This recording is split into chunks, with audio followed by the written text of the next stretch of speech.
début n'aiment jamais ça. Avec le temps, on peut facilement l'insérer dans des sandwichs, dans de la pizza. Le goût devient un petit peu plus présent et devient habituel. Les gens s'habituent et puis finissent par l'aimer. C'est la même chose aujourd'hui qu'on va tenter de faire avec votre produit Bud Light Slim Mojito. Aujourd'hui, je vous présente mon équipe, Yann Vallée, Bruno Renaud, moi-même Karel Gagnon.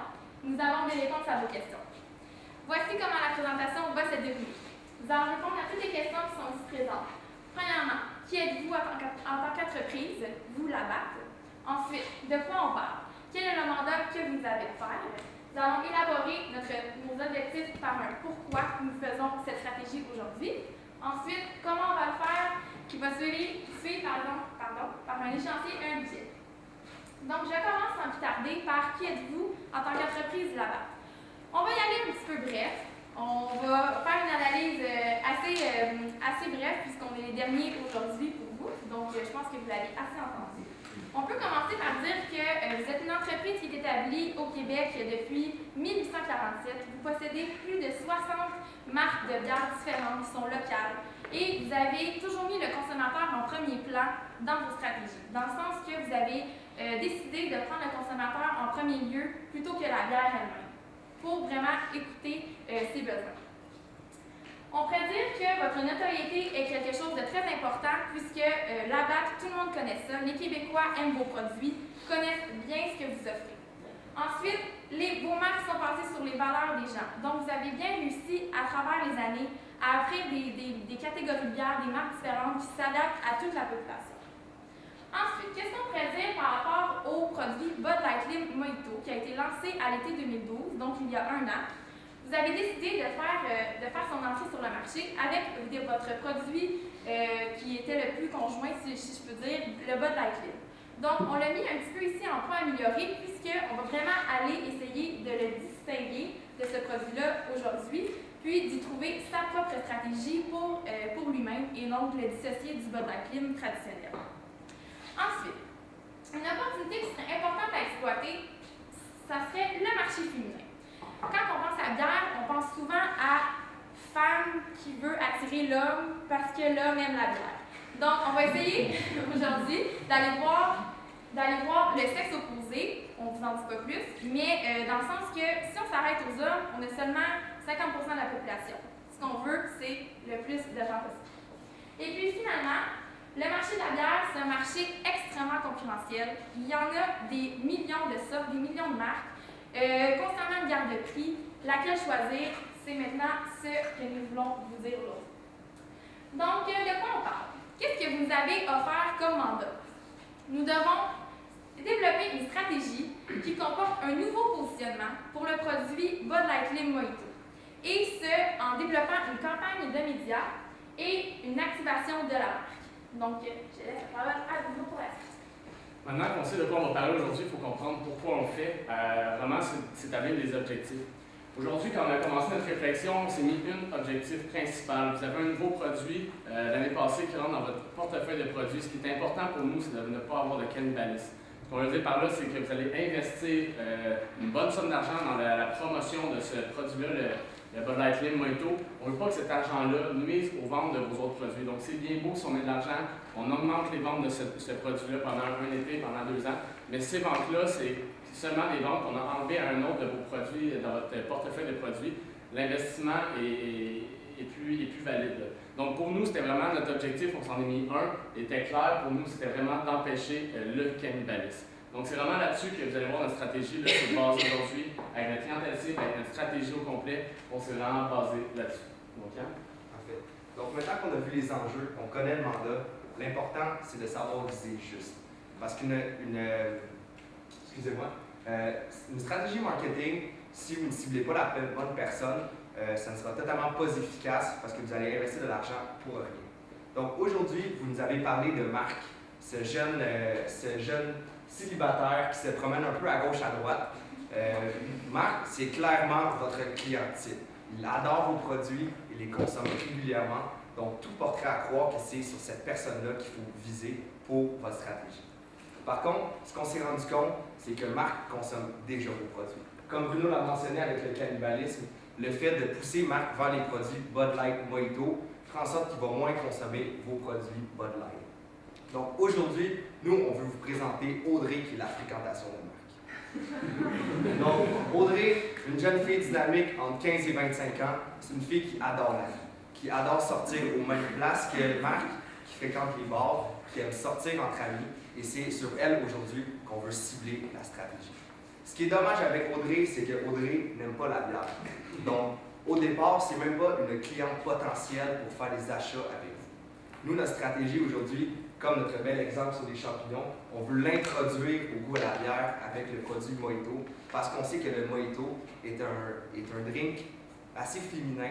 Donc, avec ça, on va introduire Audrey aux produits de la batte, aux produits de bière. Donc, comment on va faire ça? C'est Bruno qui va vous parler de la stratégie. Donc maintenant, on a fixé nos objectifs, on sait de quoi on parle, on sait à qui on parle surtout, on peut commencer vraiment le vif du sujet, comment on s'attaque à Audrey, comment on va vraiment venir la toucher. Donc vraiment, notre stratégie, si on regarde notre colonne vertébrale, va se situer en 3 temps, avec même une ouverture à long terme dans les prochaines années. Comment on voit Audrey par rapport à la batte? Il faut d'abord capter son attention, il faut lui parler, il faut lui expliquer qu'est-ce que votre produit. Donc là était vraiment notre gros enjeu, comment un produit comme la batte, un produit qui est associé à la bière, qui est associé au mâle, qui est associé au gars, comment on peut capter l'attention d'une jeune demoiselle.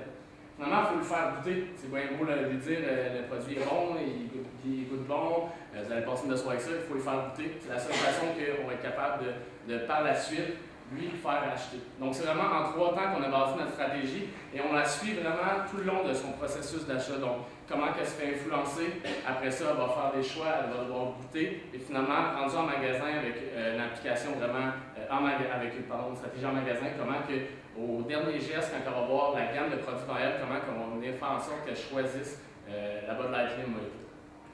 Donc tout d'abord, pour capter son attention, c'était vraiment le défi. On a regardé un peu Audrey. Qui était Audrey, une fille de 25 ans, qui n'aime pas la bière, mais qui aime tout ce qui entoure la bière. Donc, qui aime les gars, qui aime passer des belles soirées, qui aime le vibe de « oh, on va prendre une bière ». Donc, vraiment tout ça. Après ça, on a regardé votre produit, Bud Light Slim Mojito. Qu'est-ce que c'est? C'est un goût différent, goût rafraîchissant, goût exotique, un goût d'été. Puis là, on a essayé de se dire comment on vient rejoindre Audrey avec tout ça, comment on fait un package. Et l'idée était si simple, et si on vient à l'analogie des champignons, on s'est dit, la Bud Light Slim Mojito, en fait, c'est une bière qui ne goûte pas la bière. Aussi simple comme ça. Si on vient aux enfants, comment on dit à un enfant qui n'aime pas les champignons, c'est essayez-les, ça ne goûte même pas, ça ne goûtera pas les champignons. Donc c'est comme ça qu'on peut peut-être introduire Audrey dans la famille de la batte, en lui faisant dire, c'est une bière, tu vas avoir tout ce qui est autour, tu vas avoir le vibe, tu vas avoir le feeling de la bière, sauf que ça ne goûtera pas la bière. Donc vraiment, le seul côté négatif, pourquoi elle ne va pas prendre elle ne va pas pencher vers les produits de la batte, c'est pour le goût de la bière qu'on sait que les filles n'apprécient pas nécessairement à 100%. Donc c'est vraiment ça qui va être au centre de notre stratégie, c'est le message qu'on va vouloir passer par rapport à toutes nos applications, c'est vraiment ça qu'on va vouloir que Audrey retienne, c'est que c'est une bière qui ne goûtera pas la bière. Donc, comment on la rejoint? C'est une fille active, vous êtes une grosse entreprise, il faut absolument y aller avec une campagne de masse. Si on ne voulait pas rentrer nécessairement beaucoup dans les détails, on est en stratégie, on n'est pas en communication, mais ce qu'on voulait vous dire, c'est qu'il faut que la personne s'identifie dans vos publicités. Donc, on peut voir justement là, un décor de soirée où est-ce qu'on va avoir une belle ambiance, et puis tout le monde va faire une chine avec sa bière, mais Audrey va avoir sa Bud Light Slim Mojito. Donc, puis après ça, on va lui dire pour une bière qui ne goûtera pas la bière. Donc, on veut vraiment qu'elle comprenne qu'en achetant ce produit-là, elle va avoir tout ce qui est autour en enlevant le. Et plus tard, par la suite, on va voir comment elle va pouvoir tranquillement s'habituer au goût que vous offrez chez la batte pour peut-être éventuellement aller chercher d'autres produits. Donc, c'est vraiment là-dessus qu'on va aller rejoindre. Affichage dans les transports communs, beaucoup, une grosse campagne de télévision vraiment dans les émissions qui vont être axées sur cette clientèle cible-là principale. Et finalement, au web, on va voir tantôt avec une campagne d'escouade comment on peut rendre ça un petit peu sur Internet, sur les médias sociaux, pour vraiment avoir une campagne qui va être 360 degrés. Justement, Karel, tu peux continuer. Donc, c'est bien beau avoir un nouveau produit sur le marché, mais si Audrey ne le connaît pas et n'y a jamais goûté, elle ne sera pas portée à l'acheter puisque le risque est trop grand d'être déçu et, comme vous savez, les filles sont un petit peu insécures dans leurs achats parfois. Donc, on s'est dit, Audrey doit absolument goûter le produit. Je vous présente notre escouade fraîcheur. Donc, une escouade fraîcheur, pourquoi? Parce que, comme Bruno l'a mentionné, ça ne goûte pas la bière, mais il a peut-être oublié de dire que c'est un produit qui reste rafraîchissant d'été et qui va plaire à Audrey, une fille. Donc, l'escouade fraîcheur, ce qu'on voudrait vous préciser, c'est que c'est des filles seulement. Pourquoi des filles? On s'est dit, habituellement, ce qu'on voit, c'est des belles femmes dans les publicités qui vont vendre la bière aux hommes. Nous, on s'est dit, si, par exemple, je suis dans la tranche d'âge d'Audrey, une fille qui me dit en magasin, essaye-le, c'était peut-être pas la bière, mais c'est vraiment bon, puis moi, je l'ai goûté. Il y a comme un effet de proximité et qui n'est pas intimidant pour Audrey quand elle va se faire parler pour essayer un nouveau produit. Donc, on trouvait ça important que l'escouade fraîcheur soit représentée par une jante féminine seulement. Donc, cette escouade fraîcheur-là, profitez-en, ça arrive, c'est le printemps. Les filles, au printemps, on a hâte de mettre notre linge d'été, on a hâte à tout ce qui arrive à l'été, au soleil. Donc, c'est là qu'on va être encline, si je peux dire, à essayer des nouveaux produits, puis à essayer des produits qui vont être adaptés à l'été. Donc, on a pensé, demain matin, vous pouvez vous rendre déjà dans la saison de ski qui finit dans les montagnes. Vous pouvez vous rendre tout au long de, pas vous, pardon, l'escouade fraîcheur, tout au long de, comme vous-même, d'accord, on a pensé à l'escouade fraîcheur qui pourrait vraiment se promener dans les grands centres, dans les centres-villes, vraiment à proximité où est-ce qu'Audrey aime passer du temps, dans les festivals, il y en a tellement des festivals où est-ce que ça va être facile d'aller établir un contact. Puis là, on parle d'une escouade qui peut toujours donner un petit objet promotionnel, on aime ça, les gugus, les filles, ça nous plaît d'avoir des petits cadeaux, d'être choyés un petit peu. Donc, on pense que l'escouade féminine, l'escouade fraîcheur, pourrait vraiment venir créer l'effet que je peux goûter aux produits gratuitement. Puis, celle-ci doit également se trouver en magasin tout au long de l'été pour inciter l'achat. Donc maintenant, on y a parlé, on y a fait goûter, il faut qu'elle achète votre produit. On est vraiment rendu à la dernière étape, elle s'en va en magasin. Tantôt, on parlait qu'Audrey, c'est la fréquentation en marque, si on se remet un petit peu dans le contexte. Donc, quand Marc va acheter sa Bud Light, va acheter son produit, on ne veut pas qu'Audrey fasse la difficile et décide d'aller dans un autre point de vente pour chercher, elle, son drink à elle pour la soirée. Donc, en premier lieu, c'est important d'être partout, c'est important d'être dans les épiceries, c'est important d'être même dans les dépanneurs. Il faut absolument que quand Marc va chercher son alcool, va chercher sa bière, que Audrey puisse aussi avoir sa Bud Light Slim Mojito. Finalement, la disposition en magasin est quand même importante. Dans la plupart des épiceries, on va souvent avoir deux sections, si on veut. On va avoir vraiment la bière qui va être dans les frigidaires, qui va être sur les tablettes, et on va avoir une autre section où il va y avoir des breuvages alcoolisés, si on pense un peu à Poppers, si on parle un peu à Smirnoff Ice. Il faut absolument que vous ayez des échantillons dans ces tablettes-là. Pourquoi? Parce que les filles, instinctivement, n'iront pas nécessairement dans les rangées de bière, comme on disait, mais dans cette tablette-là. Et pour la deuxième raison, quand on vise une clientèle qui va être jeune, 18-25 ans, on est tous passés par là, on sait que ce rack-là de boissons alcoolisées qui ne coûte pas nécessairement beaucoup l'alcool, qui est faible en teneur d'alcool, c'est le premier rack qu'on va magasiner, c'est là qu'on va acheter nos premières bouteilles, qu'on va acheter nos premières poppers, qu'on va acheter vraiment nos premières choses. Donc si, à la base, quand on est jeune, on commence à boire la Bud Light Slim Mojito qui est dans ce rack-là, quand on va se rendre dans le rack de bière, on va déjà avoir vraiment en tête les produits là-bas. Donc, instinctivement, quand on va être rendu vraiment, là on parle plus pour les gars, quand on va être rendu à boire la vraie bière, là, on va pouvoir s'en aller directement vers les produits là-bas parce qu'on va déjà avoir été habitué. Finalement, un incitatif.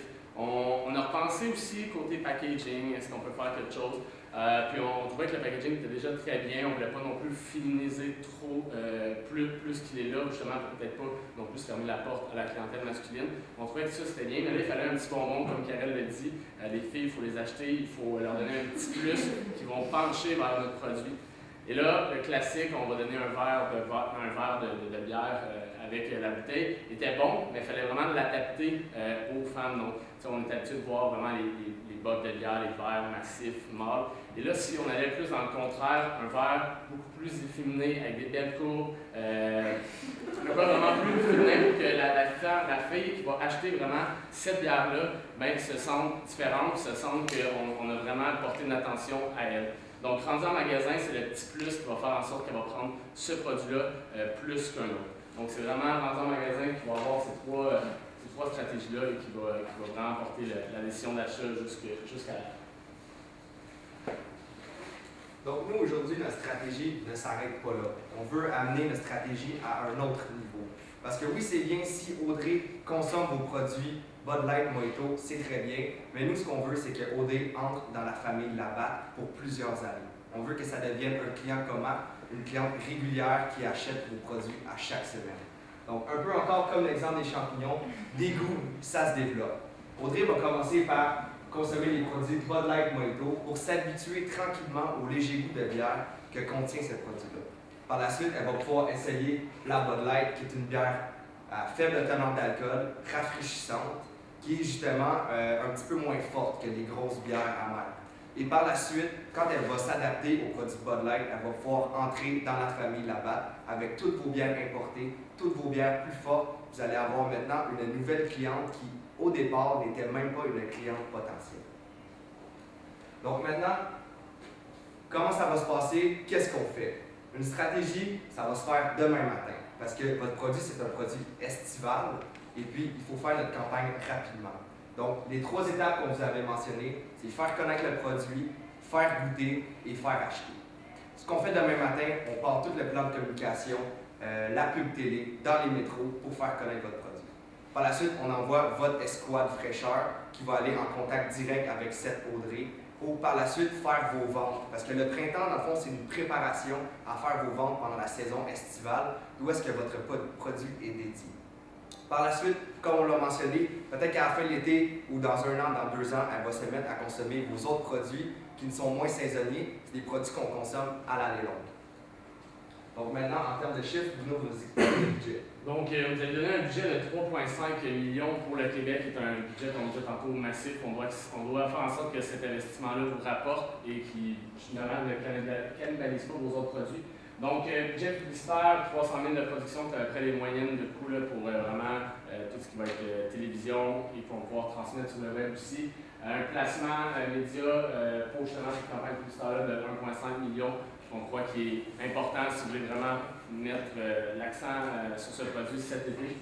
Encore là, on a prévu un budget pour l'escouade, un budget pour les incitatifs, donc tous les verres gratuits qu'on va vraiment fournir. On a vraiment estimé à peu près le nombre de verres à 200 000 verres qu'on peut produire et donner au Québec à 2 $ le verre. C'est vraiment des approximations, malheureusement. Il faudrait plus approfondir ces chiffres-là avec des solutions. Et finalement, pour le PLV, donc la publicité en lieu de vente, tout ce qui va être affichage en magasin, quand on va avoir les bunkers et tout. C'est pour ça qu'on a mis un budget en production, ce qui va être l'affichage, mais aussi un budget en placement quand on va pouvoir débourser pour avoir peut-être des devances tablettes ou des bunkers ou faire vraiment des plus gros affichages pour mettre ça en valeur. Et lors de nos affichages, c'est vraiment important de ramener notre logo. Imaginez-vous dans un track d'alcool où on voit vraiment pour une bière qui ne goûtera pas la bière, comparé à toutes les autres bières, c'est vraiment là-dessus qu'on va accrocher. Donc ça va prendre un bon visuel, vraiment une bonne production pour que rendu à l'épicerie, on ait vraiment un tape à l'œil et que la Audrey se rappelle de toutes les étapes qu'on a faites avant. Donc, je répète encore les 3 étapes aujourd'hui qu'on vous a présentées. Capter son attention à Audrey, aller lui parler, aller lui dire que c'est un produit pour elle. C'est un produit qui va être une transition, qui va pouvoir lui faire aimer le goût de la bière tout en gardant une saveur, un produit rafraîchissant. Ensuite, lui faire goûter. L'escouade fraîcheur est là pour ça. On pensait que c'était vraiment important d'aller établir un contact face à face avec Audrey pour qu'elle puisse le goûter avant de l'acheter. Ensuite, lui faire acheter, faire en sorte qu'en magasin, il y a une bonne distinction entre votre Bud Light et votre Bud Light Lim Mojito. Donc, un beau présentoir, l'incitatif, le verre efféminé. On sait que les femmes n'aiment pas ça vraiment boire à la bouteille, boire à la canette. On aime ça avoir un beau verre pour pouvoir avoir un plus beau look, si je peux me permettre. Donc, tout ça fait en sorte qu'Audrey a développé ses goûts. Donc, on peut vraiment maintenant vous souhaiter la bienvenue à Audrey dans la famille Labatt. Avez-vous toujours des questions?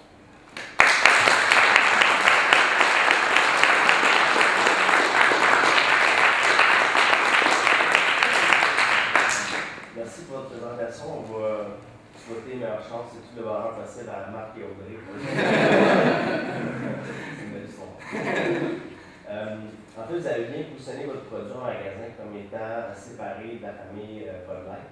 Vous avez mentionné que Audrey, par son intérêt qu'elle va avoir avec la Bud Light Mojito, devrait développer pour la Bud Light éventuellement.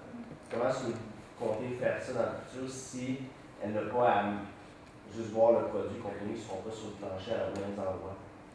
Ben, en fait, Audrey est constamment en contact avec les produits Bud Light parce qu'elle sort avec ses amis. Et ses amis masculins consomment régulièrement la bière. Donc, c'est peut-être un jour qu'elle va essayer dans un bar, après quelques temps, elle va essayer cette bière-là, puis elle va se rendre compte que finalement, le goût de la bière, ce ne sera pas si pire. Donc, c'est le fait d'être en contact constamment avec les bières régulières. Avez-vous pas peur qu'on fasse un petit peu de quelqu'un qui aime un petit peu la bière, puis qu'à cause de ça, il décide de ne pas l'essayer parce qu'il aime la bière, il dit bon, ben, ça ne goûtera pas du tout la bière, fait que je ne veux pas mon intérêt là-dedans. Vous avez demandé d'essayer le plus possible d'éviter le cannibalisme. Ceux qui aiment la bière sont déjà dans vos marques, sont déjà là. Nous, on voulait vraiment aller chercher une nouvelle clientèle qui ne l'aimait pas dès le départ. Puis les fans qui aiment la bière sont vraiment très réjouis avec vos marques, j'en suis certaine. Puis ils sont déjà là, sont là pour rester. Votre plateforme actuelle se base en fait sur le slogan « Une bière qui ne goûte pas la bière ». C'est quand même une connotation négative. Est-ce qu'on n'était pas mieux de peut-être dire une bière qui goûte la monité? À ce moment-là, on va éviter la cannibalisation et on va dire que c'est un nouveau segment, un nouveau créneau de consommateurs. En fait, on voit souvent qu'on va dire que ça a un autre goût. Je crois que la façon la plus sincère et la plus directe, puis un message faut qu'il soit simple, c'est de dire une bière qui ne goûte pas la bière, puis on vient vraiment chercher les clients en passant exactement ce message-là. Donc, on voit que c'est négatif. Puis, considérant nos ventes de l'année passée, on peut laisser croire qu'il y a une bonne partie qui a été consommée par des hommes. Donc, on prend un petit peu ce que Ron a mentionné, puis votre focus sur la femme. Comment est-ce que vous pensez que ça va vraiment dynamiser les ventes pour non seulement compléter ceux qu'on va perdre par la perte des hommes, en fait, et ensuite bonifier nos ventes? Ben, en fait, Bruno l'a mentionné tantôt, tout ce qui est packaging et tout, on ne voulait pas faire un contact trop féminin. Du sens que vous avez des clients masculins qui consomment votre produit, le but, c'est pas de tasser là pour focusser seulement pour la femme. Donc, on essayait justement de faire une publicité qui serait subtile, justement pour aller viser la femme, mais pas pour autant perdre des clients. Comment prévoyez-vous qu'on va être en mesure de savoir si la stratégie a marché? Je crois que juste par le nombre de femmes versus le nombre d'hommes qui vont acheter dans la prochaine année, on va être capable de mesurer si cette campagne-là a été efficace. Ça va se mesurer à très court terme parce que vous avez un produit estival. Donc, à la fin de l'été, vous allez être capable de savoir un peu qui a consommé votre produit à court terme. On devrait considérer les plateformes web dans justement l'utilisation par exemple, de votre message et de musique. Absolument. On sait qu'Audrey, c'est une femme branchée, mobile, donc le web est vraiment pas négligé. Et aussi, avec l'Esquad, on voulait vraiment avoir une page Esquad fraîcheur où est-ce qu'on va pouvoir envoyer du contenu, envoyer peut-être des parties et tout, mais surtout où est-ce qu'on va être, où est-ce qu'on va pouvoir faire goûter, où est-ce qu'on va. Donc, on va pouvoir avoir du contenu que Audrey va pouvoir vraiment se repérer là.